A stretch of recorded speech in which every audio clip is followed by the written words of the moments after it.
5 of us went in. I was the only one who came back. I have said that sentence many times since March, to investigators, to my commanding officer, to the chaplain they sent on the second day, to my sister on the phone at 2 in the morning when I could not sleep. 5 of us went in. I was the only one who came back. It does not get easier to say.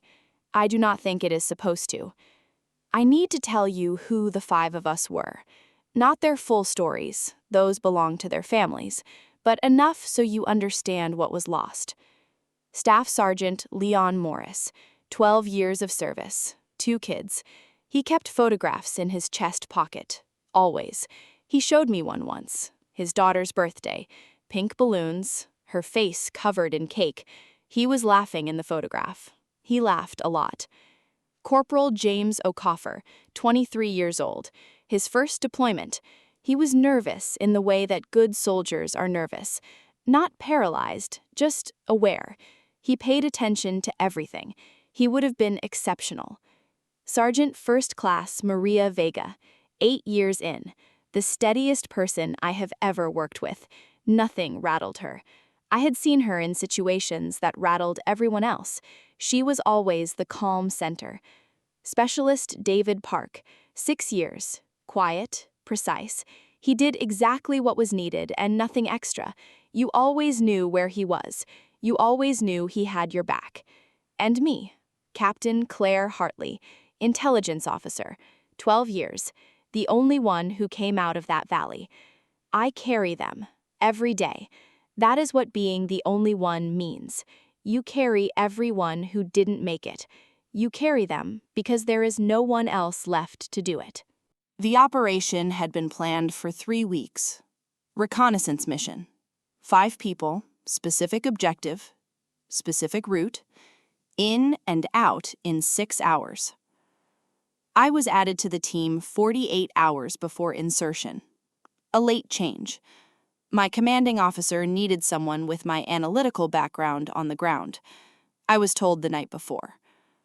I went through the briefing the following morning. Diana Reyes ran the intelligence portion. Diana was my intelligence liaison. We had worked together for 3 years. She prepared the picture for operations like this one, the threat assessment, the route analysis, the timing, all of it. She told us the valley was clear. She showed us the data, satellite imagery, signal intelligence, the full picture. It was thorough. It was convincing. We believed her. I believed her. We inserted at 0200. The first 40 minutes were quiet. We moved well. The route Diana had mapped was exactly what she had described. I remember thinking the briefing had been good, that the intelligence was solid. I remember thinking that at 38 minutes in. At 41 minutes, the valley was not quiet anymore. I will not tell you what happened after that.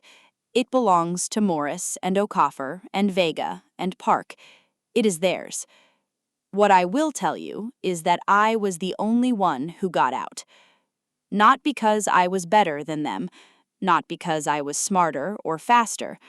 The margin between surviving and not surviving is not always about those things. Sometimes it is just margin. I had it, they did not. That is a weight I will carry for the rest of my life. Extraction came at 0500. I remember the helicopter. I remember the medic's face when she saw me. I remember the flight. I woke up in the medical facility at noon. My commanding officer was there. He told me the others were gone. I already knew, but being told makes it real in a different way. He said, "We need to debrief you when you are ready." I said, "I'm ready now." He said, "Claire." I said, "Now, while everything is still clear." He nodded. 2 hours later, I was in the debrief room. Small room, 1 table, 4 chairs, a camera in the corner, a water jug nobody touched. 2 investigators, senior, experienced. They did not try to manage me, they just asked. The first hour was the insertion, the route, the timeline, everything in order. The second hour was the contact, what I heard first, what I saw, what happened in what sequence. The third hour was extraction, how I got out, every decision, every step. The fourth hour started differently. One investigator put a photograph on the table. He pushed it across slowly. He said, "Do you recognize this person?" I looked at the photograph. It was Diana. Standard identification photograph, name and rank at the bottom.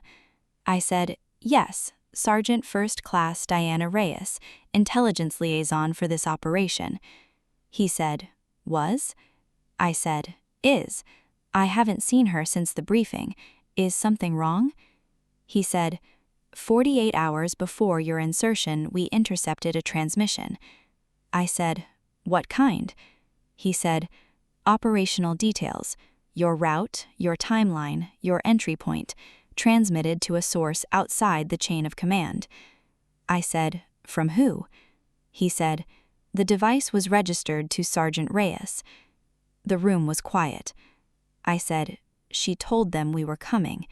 He said, "That is what the evidence shows." I looked at the photograph. 3 years. I said, "Where is she now?" He said, "In custody, since this morning." I said, "Did she know I survived?" He said, "No."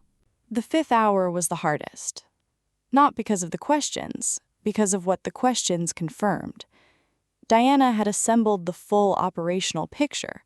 She had presented it to us in that briefing room the morning before we inserted. The data was real. The imagery was real. The intelligence was real. But she had known something the data did not show. She had known because she had told them. She sent our route and our timeline to people who used it to position themselves exactly where we were going to be.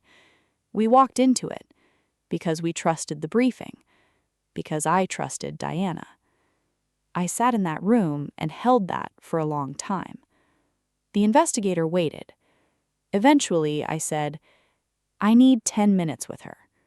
He said, "That is not standard procedure." I said, "I am the only surviving member of that team. I need to understand what happened to them. 10 minutes. He said, "I'll make a call." He came back 20 minutes later. He said, 10 minutes, one of us in the room." I said, "Fine." They brought Diana in. She looked at me and stopped walking. She had not known I was alive until that moment. I could see it in her face. She sat down across from me. She did not speak first. I said, "You weren't expecting me." She said, "No." I said, "You were added 48 hours after your transmission. You didn't know I would be on that team." She said, "Correct." I said, "Would it have changed anything?" She looked at the table. She said, "I don't know." I said, "Tell me why." She said, "My family. They had my family. My mother, my brother. They showed me photographs of my mother outside her house to show me they could reach her." I said, "Who?" She gave me a name, one name, quietly. I memorized it. I said, "Did you tell the investigators that name?" She said, "Not yet." I said, "Morris had 2 kids." She said nothing. I said, "Okafa was 23. She said nothing. I said, "Vega, Park." Her hands were flat on the table, very still. I said, "Tell them everything, today. That name, all of it." She said, "Will it matter?" I said, 4 people are dead. Yes, it matters. Say it anyway." I stood up. She said, "Claire." I stopped. She said, "I'm sorry. I know that doesn't." I said, "Tell them everything. That is what sorry looks like now." I walked out. I went straight to the lead investigator. I gave him the name. He wrote it down. He said, "She told you that?" I said, "Yes." He said, "Why would she tell you and not us?"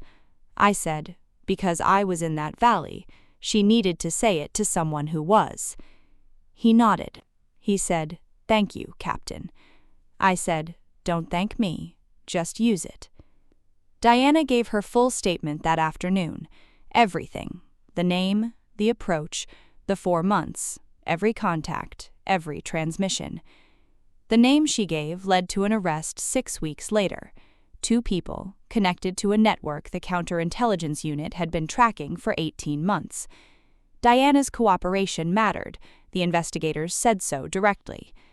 It did not bring anyone back. Nothing does. Diana was convicted 14 months later. She is serving 12 years. I was in the courtroom for the verdict. I did not feel satisfaction. I did not feel closure. Those words do not apply to something like this. What I felt was simpler. It was done. Morris, O'Coffer, Vega, Park. It was done. I took 2 weeks of leave after the debrief. I went home. I cooked. I slept badly. I ran in the mornings because running required all of my attention and left no room for anything else. I called Morris's wife on the 4th day. I did not know what to say. I said I was sorry. I said he was one of the best soldiers I had ever worked alongside. I said he talked about his daughter all the time. She cried. I let her. I called O'Coffer's mother on the 6th day. She asked me if he had been scared. I said, he was brave. He was paying attention to everything. He was exactly who you raised him to be. She thanked me. I called Vega's husband. I called Park's partner. 4 calls, the hardest things I have done in 12 years. Every one of them needed to happen. I went back to work on the 15th day. My commanding officer met me at the door. He said, "You don't have to be here yet." I said, "I know. I need to be here." He nodded. He said, "Welcome back." I went to my office. I sat at my desk. I opened the first file. People ask me what it is like to be the only one who came back. I do not have a clean answer. What I have is this. Every morning I get up, I go to work, I do the job. Not because it is easy, it is not easy. Not because the grief goes away, it does not go away. Because Morris had 2 kids. Because O'Coffer was 23. Because Vega was the steadiest person I ever knew. Because Park always had your back.